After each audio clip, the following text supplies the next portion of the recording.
I have closed 461 species files in my time as an adjudicator of the Index Tribunal, and not one of them taught me anything I did not already expect to learn. The file on case 462, designated by the cataloging clerks as Terransol, was supposed to be the 462nd confirmation of that rule. It arrived stamped with the lowest priority classification we issue. A junior clerk named Pell Ashvane had drafted the preliminary summary herself, and she had not bothered to hide her boredom while reading it aloud to the gallery. Bipedal, slow runners, no natural plating, a reproductive cycle so inefficient it bordered on comic. Weapons technology 3 centuries behind the Orline median. The gallery laughed, the way we laugh at things we have already decided are beneath our notice. I did not laugh. It is not in my nature, and 461 files have made it less so. But I confess I expected to close this one quickly. The biology was unremarkable.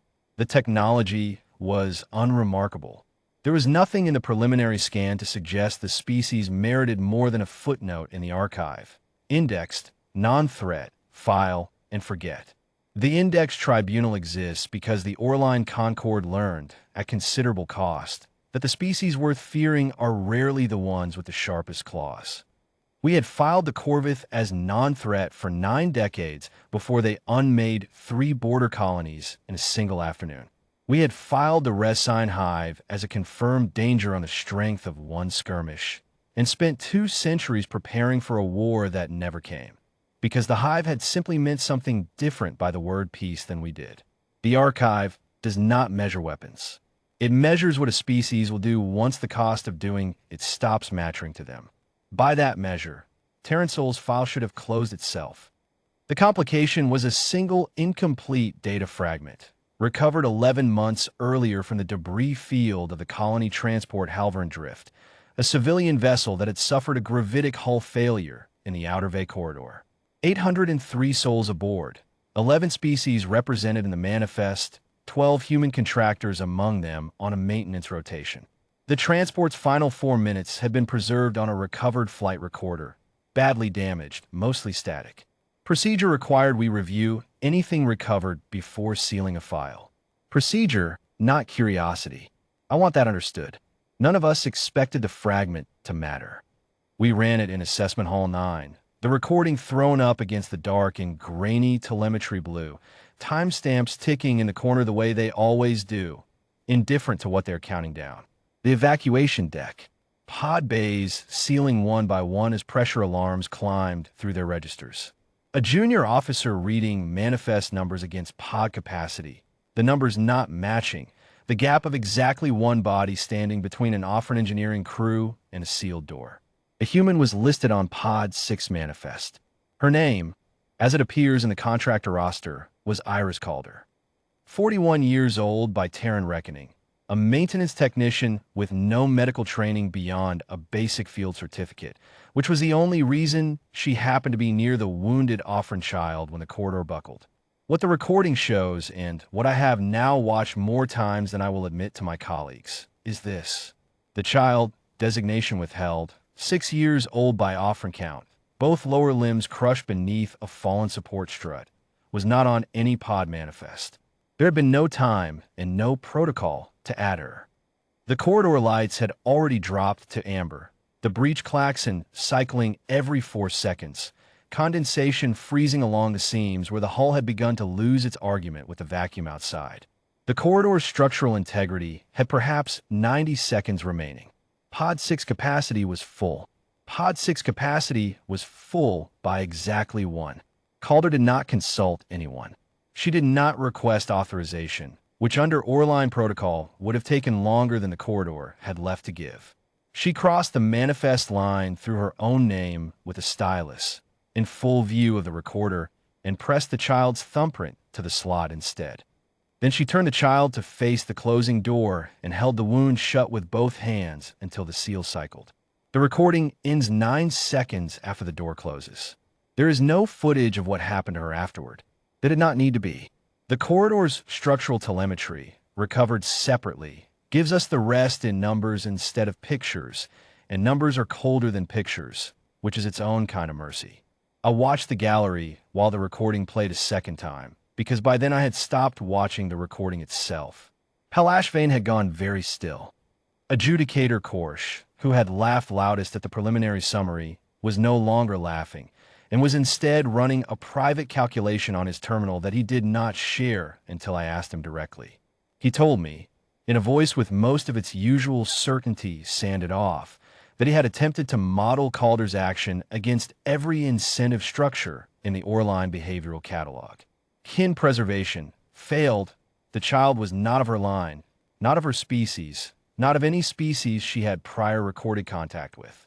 Reputational gain failed. She had no expectation of an audience. She believed, as far as any of us could determine, that the recorder had already lost power. Reciprocal alliance failed. The offerand owed her nothing, and she had no mechanism to collect a debt she would not live to claim. I tried hierarchy collapse next. Korsh said, the theory that under sufficient stress all rational actors revert to pure self-interest. I built it assuming she would break. The model does not survive contact with the footage. He told me there was no model that did. Not an unlikely one. None. That is the part of the file I have not been able to close, even now. We catalog species by what frightens us in his stillness. Claws, plating, weapons yield, kill ratios. Every one of those things can be priced. A species that fights for its own survival can be bargained with, because survival is a currency every rational actor wants to keep. A species that spends itself completely on a stranger, with no remaining stake in the outcome, cannot be bargained with at all, because it has already left the table where bargains are made. I said as much to the full tribunal 3 days later, in the same hall, under the same grainy blue light. I told them Terran Soul could not be filed as non-threat.